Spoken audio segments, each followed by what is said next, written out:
बेंगलुरु के चिन्ना स्वामी स्टेडियम में मैच हो, विराट कोहली को लेकर पूरे स्टेडियम में शोर हो, अनुष्का शर्मा के चेहरे पर बड़ी सी मुस्कुराहट हो और सामने सौरव गांगुली बैठे हो, तो भाई विराट का बल्ला कैसे आग नहीं बरसेगा। मतलब जबरदस्त आग बरसेगा और आज बरसाया विराट कोहली ने। जबरदस्त पारी खेली, 50 रन ठोक दिया और 50 ठोकने के बाद जो एग्रेशन दिखाया, ऐसा लगा कि शायद सौरभ को संदेश दिया था। आप नहीं जानते तो याद कर लीजिए, चेतन शर्मा ने कहा था सौरभ और विराट को लेकर, हालांकि मेरे दोनों फेवरेट है, लेकिन फिर भी ये एग्रेशन जो है अच्छा लगा और चेहरों ने बहुत सारी कहानी बयां कर दी। लेकिन दिल्ली की कहानी नहीं बदली, दिल्ली की वही कहानी फिर याद आई। ऊपर के बल्लेबाज जो है उनसे रन बनते नहीं, 2 ओवर 3 गेंद में 3 विकेट गिर जाते हैं 2 रन पर। मसलन क्या करेंगी टीम, हालांकि पूरी टीम जो है उससे लगता है कि डांट फटकार की जरूरत है या एक नए सिरे से शुरुआत की जरूरत है।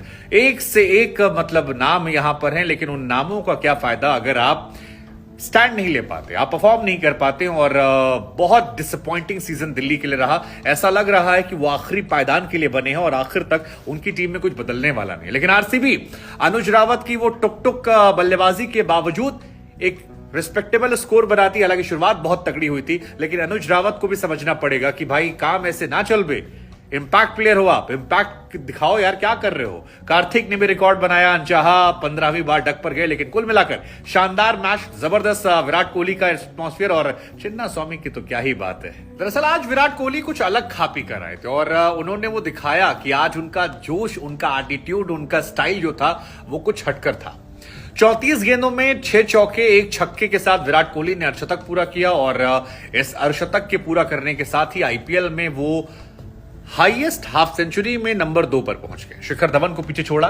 51 हाफ सेंचुरी शिखर धवन ने मारी है और 52 हाफ सेंचुरी विराट कोहली ने मारी। बड़ी बात यह है कि इस आईपीएल में 4 मैचेस में से 3 हाफ सेंचुरी विराट कोहली मार चुके हैं और वो दिखा रहे हैं कि किस दमदार फॉर्म में है। वैसे विराट कोहली के स्ट्राइक रेट को लेकर पिछले मैच में कमेंटेटर ने सवाल खड़ा किया था और आज विराट कोहली ने जब हाफ सेंचुरी मारी तो गुरु एक्सप्रेशन, एटीट्यूड जो था वो अलग निकला, एग्रेशन जो था वो अलग निकला। मतलब बड़े टाइम बाद विराट कोहली के मुंह से वो बेन स्ट्रोक आया।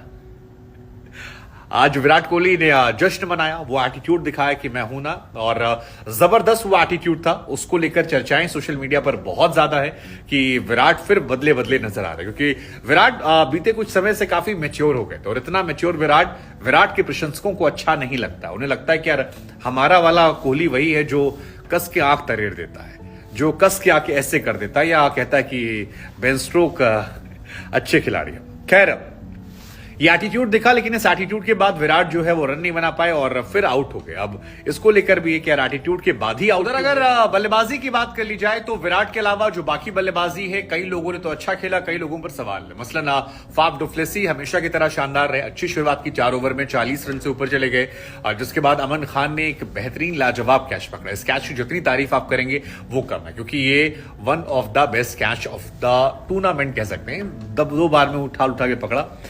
उसकी अगली गेंद पर मिचेल मार्श की लोमरॉर का कैच ही पकड़ सकते थे, लेकिन मनीष पांडे ने वो कैच ड्रॉप कर दिया। कैच पकड़ लिया होता तो शायद कुछ रन और कम बन जाते, लेकिन विराट ने अच्छी पार्टनरशिप की लोमरॉर के साथ। विराट जब आउट हुए 10 ओवर में 89 हो चुके थे।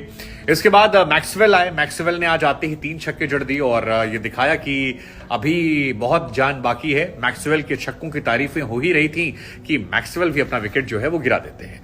इसके बाद एक फैसला लिया गया हर्षल पटेल के आने का। हर्षल पटेल क्यों भेजे गए ऊपर प्रमोट करके, वो मेरी समझ से परे था, क्योंकि अगर स्लो खिलाना था तो शहबाज नदीम को भेज देते, अगर तेज खेलना था तो दिनेश कार्तिक को भेज देते, लेकिन हर्षल पटेल को प्रमोट किया गया। उस फैसले कोई फायदा नहीं हुआ और फिर ओवर हैट्रिक जो है वो देखने को मिली। हर्षल पटेल आउट हुए और दिनेश कार्तिक भी इसके बाद आउट हो गए। वो भी आए, पहली बॉल पर ही आउट हो गए। अब दिनेश कार्तिक की फॉर्म जो है वो आरसीबी के लिए चिंताजनक है, क्योंकि ऊपर शुरुआत तो विराट और डु प्लेसी देते हैं, लेकिन नीचे रन नहीं बना रहे हैं वो कार्तिक की वजह से। कार्तिक एक बड़े एसेट रहे और कार्तिक के नाम एक अनोखा रिकॉर्ड बना 15 बार 0 पे आउट होने का। मनदीप सिंह के साथ वो लिस्ट में टॉप। खैर शहबाज ने 12 गेंदों पर 20 रन बनाए और अनुज रावत ने काफी डिसअपॉइंट किया, 22 गेंदों पर 15 रन। मसलन 68 का स्ट्राइक रेट कौन खेलता है भाई साहब, मतलब T20 में कौन खेलता है, और वो भी वो खिलाड़ी जिसे इंपैक्ट प्लेयर के तौर पर लाया गया हो। मतलब अनुज रावत मेरे को बहुत डिसअपॉइंट कर रहे हैं। डिसअपॉइंट इसलिए कर रहे हैं क्योंकि दिनेश कार्तिक धीरे धीरे ओवर एज हो रहे हैं और कार्तिक की जगह अनुज रावत विकेट कीपर के तौर पर ले सकते हैं, लेकिन अगर आप अपनी फील्डिंग में ध्यान नहीं देंगे और अगर आप 68 के स्ट्राइक रेट से आखिरी ओवर तक खेलने के बाद रन बनाएंगे तो गुरु आपको टीम में कौन लेगा, और वो भी तब जब आपकी उम्र बहुत कम है। तो अनुज रावत अपना खेल सुधार लें, क्योंकि 2 मैच से इंपैक्ट प्लेयर में उन्हें देखकर मैं डिसअपॉइंट हो रहा हूं और उन्हें देखना एक्चुअली काफी बोरिंग हो रहा है। तो अनुज रावत को ध्यान देना चाहिए, क्योंकि जो 174 रन बने हैं, अगर यही 22 गेंदों में 40 रन होते या 35 रन होते तो शायद वो 200 के आसपास पहुंच जाते। और जिस हिसाब से शुरुआत विराट ने दिलाई थी, 10 ओवर में अगर 89 रन पर आपके 1 विकेट गिरे हैं और आप 174 रन बनाते हैं 6 विकेट पर, तो फिर ये टीम के लिए सोचने वाली बात है, क्योंकि हर मैच आपको गेंदबाज जुटा कर नहीं देंगे। आपकी गेंदबाजी अच्छी है, लेकिन आपका लोअर ऑर्डर जो है वो एक समस्या का सबब बन रहा है। और ये बात विराट, डुप्लेसी और उनके टीम मैनेजमेंट को समझना है कि कार्तिक को फॉर्म में आना पड़ेगा और ऐसे युवाओं को स्टैंड लेना पड़ेगा। अब बात कर लेते दिल्ली की बल्लेबाजी को लेकर। वैसे दिल्ली की बल्लेबाजी में बात करने वाला कुछ है नहीं, लेकिन अब बात कर ही रहे हैं तो बात कर लेते हैं। सबके बारे में कर रहे हैं, इनके बारे में कर लेते हैं। दिल्ली की तरफ से शिखर धवन तो इस साल है नहीं, तो डेविड वार्नर और पृथ्वी शॉ फिर एक बार बल्लेबाजी करने आए। और वही हुआ जो हर बार कहानी रिपीट होती है। पृथ्वी शॉ दूसरी बॉल खेलते हैं, एक शॉट मारते हैं और सर्किल में ही बॉल रहती है, भागते हैं, रनआउट हो जाते हैं। अब टेक्निकली रनआउट कोई भी हो सकता है। हालांकि कहा जाता है क्रिकेट की एक्सपर्ट्स की दुनिया में कि अगर आप चेस कर रहे हो और आपका ओपनिंग बैट्समैन रनआउट होता है तो जीतना बड़ा मुश्किल होता है, लेकिन दिल्ली के जीतने के आसार तो वैसे भी लगते नहीं है। लेकिन डिसअपॉइंटमेंट पृथ्वी शॉ से इसलिए क्योंकि पृथ्वी शॉ फुल एफर्ट नहीं देते हैं। अगर आप नजदीक बॉल गई और रन भाग रहे हैं तो आपको फुल अप्रोच देना पड़ेगा, लेकिन आपका मोटापा वो देखने को मिलता है। आपकी रनिंग बिटवीन द विकेट्स बहुत कमजोर है और अप्रोच उससे बड़ा कमजोर है। आप फुल लेंथ डाइव नहीं मार सकते। आप फुल लेंथ डाइव मारकर अपने आप को बचा सकते हैं अगर आपको अपने विकेट की कीमत समझ में आती है, लेकिन पृथ्वी शॉ तो नित नए रिकॉर्ड्स बना रहे हैं। वो अलग अलग तरीके सिखा रहे हैं कैसे कैसे आउट हो सकते हैं। आप मार्कवुड की स्पीड के सामने नहीं खेल सकते, आपको खेलना नहीं आता है। आप दूसरे मैच में शमी की बाउंसर जो है उसके सामने स्ट्रगल करते हैं क्योंकि आप खेल नहीं पाते हैं। आप एक स्पिनर के सामने शॉट नहीं मार पा रहे हैं, अंधेड़ी शॉट मारते आउट होते हैं, और आज आप रन आउट हो जाते हैं। करें तो करें क्या? और ये पृथ्वी शॉ को सोचना पड़ेगा कि गुरु उनका जीवन है, उनका करियर, और अगर इस तरह अपने करियर को बर्बाद करोगे तो कौन पूछेगा तुम्हें। मसलन तुम्हारे साथ खेलने वाले शुभमन गिल टीम इंडिया के तीनों फॉर्मेट में अभी कल भी 50 मारी थी। अर्शदीप को बात कर लो, वो अच्छा कर रहा है। बाकी भी जो प्लेयर हैं वो अपनी अपनी जगह बनाने की कोशिश कर रहे हैं, और तुम्हारी जगह सबसे पहले बनी थी और तुम अपनी जगह को कूड़ा कर डालो। तो इंसान अपने आप को खुद एनालाइज करता है। पृथ्वी शॉ अब ऐसा लग रहा है कि साईं बाबा ही कुछ अलग से चमत्कार कर दे जो उनकी स्टेटस की स्टोरीज में होते तो हो जाए, अदरवाइज उनका अप्रोच डिसअपॉइंटिंग है। और अब समझ में आता है कि वो क्यों बाहर थे। हम लोगों ने काफी उनके लिए जोर किया था कि पृथ्वी का सिलेक्शन होना चाहिए, बट उनका 4 मैचेस में अप्रोच, आउट होने का तरीका और उनका एफर्ट टीम के टुवर्ड्स, वो मुझे बहुत डिसअपॉइंटिंग लग रहा है। काफी सेल्फिश खिलाड़ी वो नजर आ रहे हैं। सेल्फिश अपने आप को लेकर भी कि अपने लिए भी काम नहीं कर रहे, टीम के लिए छोड़िए।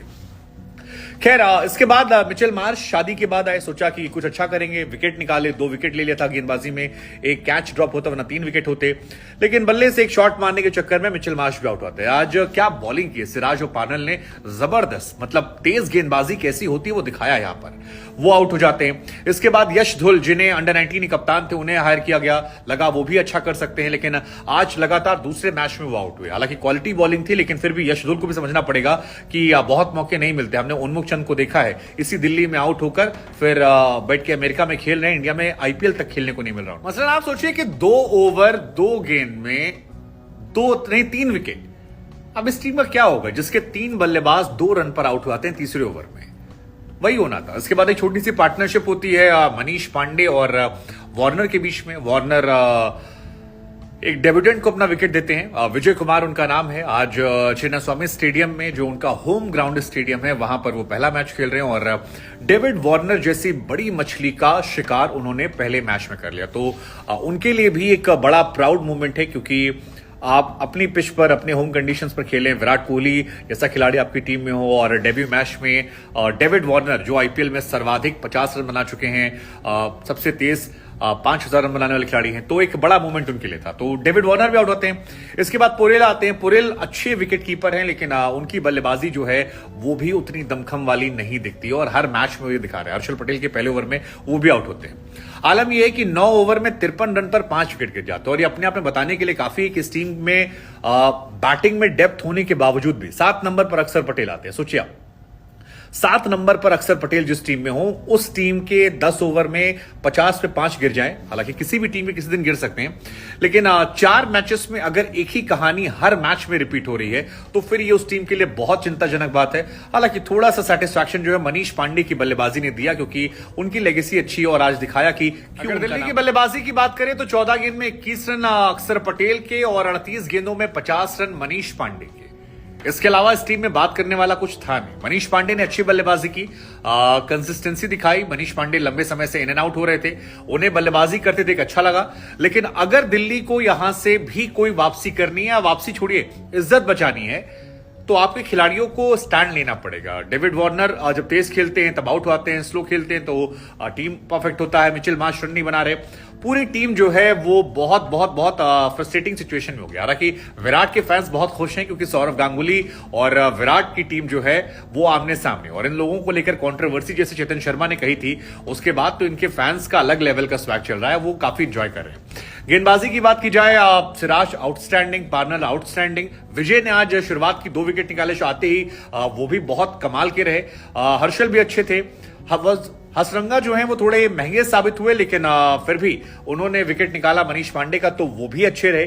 कुल मिलाकर इस टीम की गेंदबाजी जो है आज अच्छी रही, लेकिन यह मुकाबला उतनी बड़ी टीम या उतनी टफ टीम से नहीं था जिसको देखा जाए, और इसी वजह से बहुत सारी गलतियां छिप गई। वरना अनुज रावत के जो रन थे वो भारी पड़ते, रन थोड़े कम हो गए थे। तो बड़ी टीमों के खिलाफ अगर आरसीबी को अच्छा करना है तो फिर थोड़ा सा अपने आप को इंप्रूव करना पड़ेगा। लोअर ऑर्डर बल्लेबाजी में बाकी ये टीम अच्छी कर रही है, लेकिन दिल्ली क्या होगा हमें लगा आपसे पूछते हैं, बताइएगा।